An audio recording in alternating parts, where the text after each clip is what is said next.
Ow.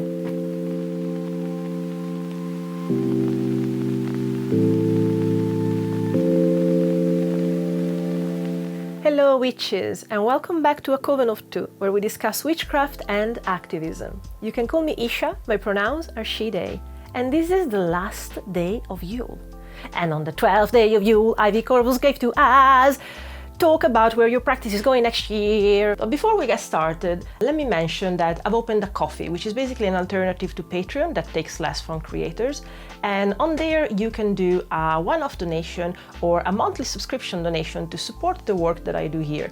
And you can also get tarot readings, donate what you can from £5 onwards, and you can get a tarot reading with me, Italian style. So if you would like to support what I do here, you can head on to Ko-fi, and if you do so, thank you so much. Hey, this is a question, isn't it? I think I briefly touched upon it in a video before of these 12 days of Yule, actually. But I think what I've learned from my practice this year is that indeed, as discussed in yesterday's video, I do need structure. I like the structure. It gives meaning, it gives more meaning and sense to things.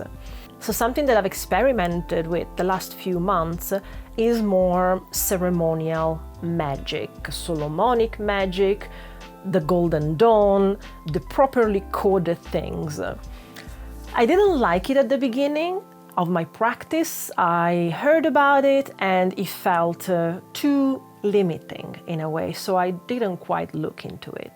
And then, as I mentioned before, I got to meet Astra, who is an amazing witch. I love how her brain works. So I guess hearing about it through her made me more interested, because I was like, if it picks her brain the right way, I feel that we have similar interests and similar ways to look at things.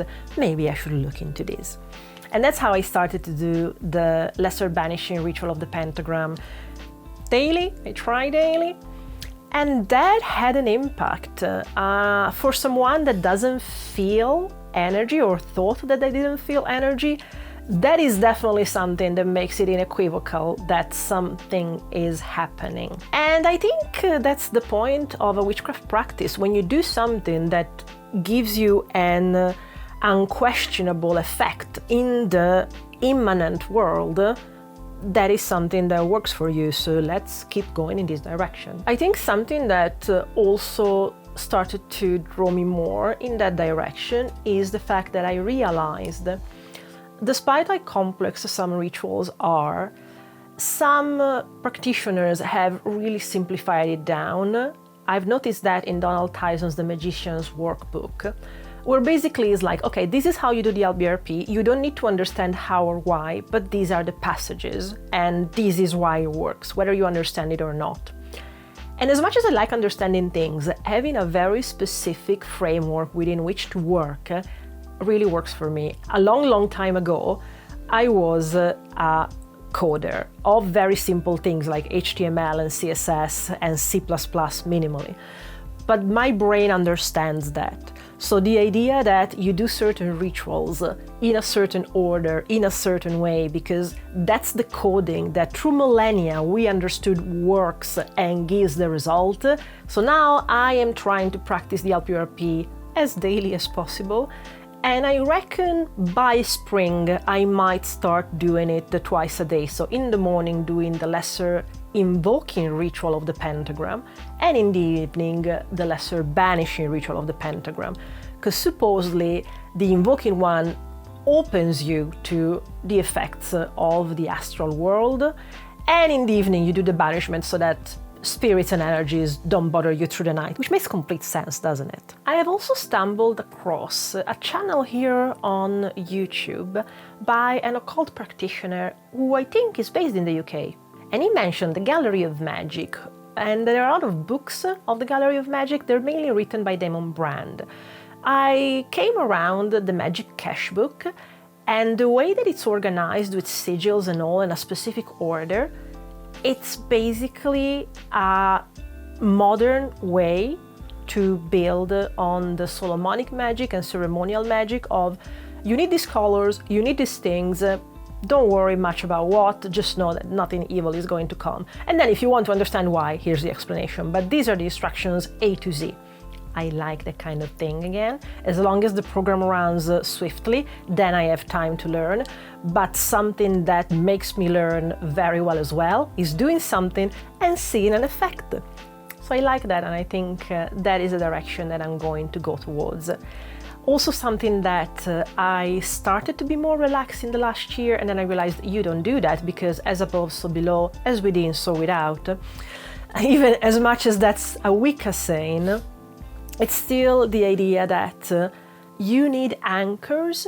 So as much as I have a very easy time to visualize things, I started to rely a bit too much on that, especially with the words in my house. I had a very reliable way to do words, which accidentally I discovered last year through Astra. Like, I didn't realize at the time, but I asked in a Discord, and the person who gave me advice on how to cleanse and word was indeed Astra already. And her method worked like a charm. And I think that made me slightly complacent. That method relied on reciting some words and have something material, physical, to spread around the corners of a room. At some point I must have got cocky and decided, oh, you know, not only I'm reciting this, but also I have the blessing, the patronage of Vesta. As long as I visualize her fire, we're going to be good. And Vesta is amazing, don't get me wrong.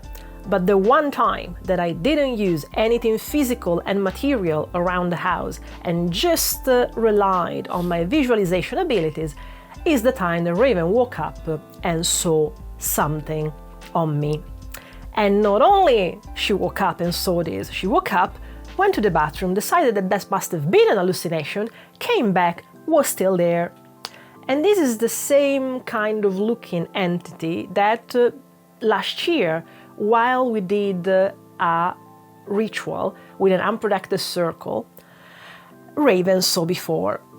To my defense, the circle was unprotected because a questionable book suggested not only you can call the quarters, but if you are in a rush, this is the way that you quickly call the angels. It's not.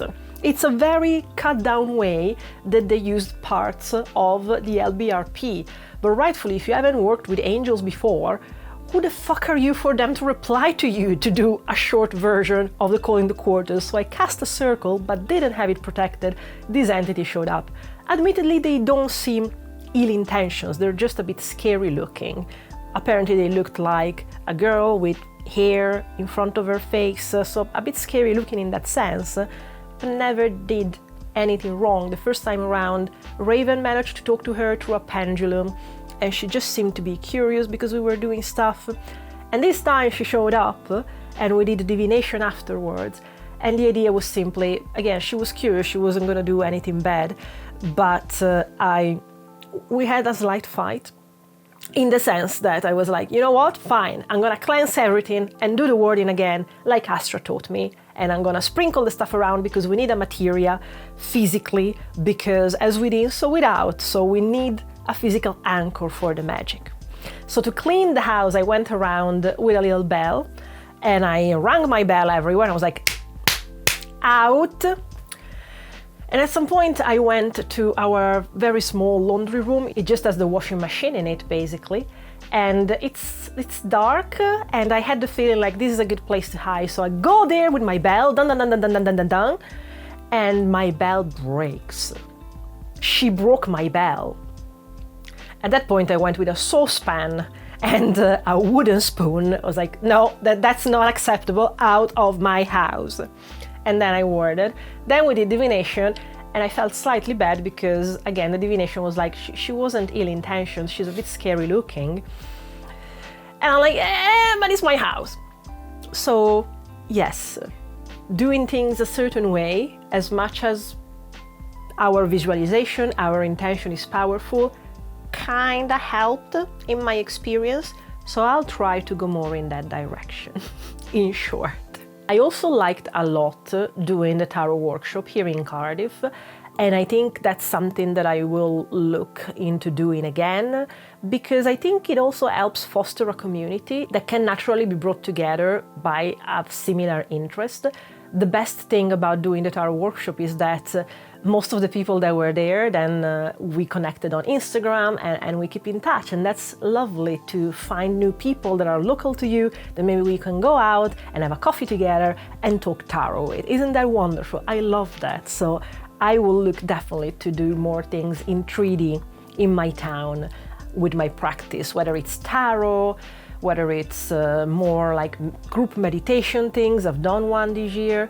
So that is definitely something that on the public version of things I'm going to try and do.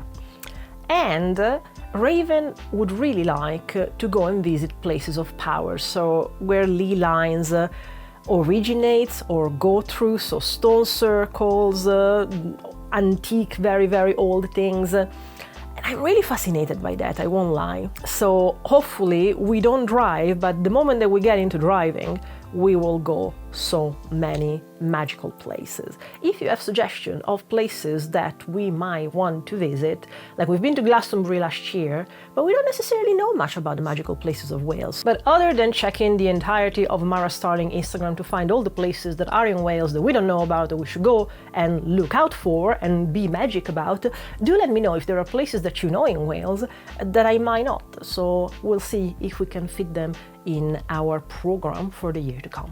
Thank you so much for having had the patience to endure a video a day by me. That's really faithful and loyal, and I'm very, very thankful. Consider that I started this channel in October because the community that I saw around the Celtic pagan area here in Cardiff was really disappointing to me. And I'll be honest, part of what has made this year better, especially at the end, was starting to make these videos. And I like to do them because I like to share what I do.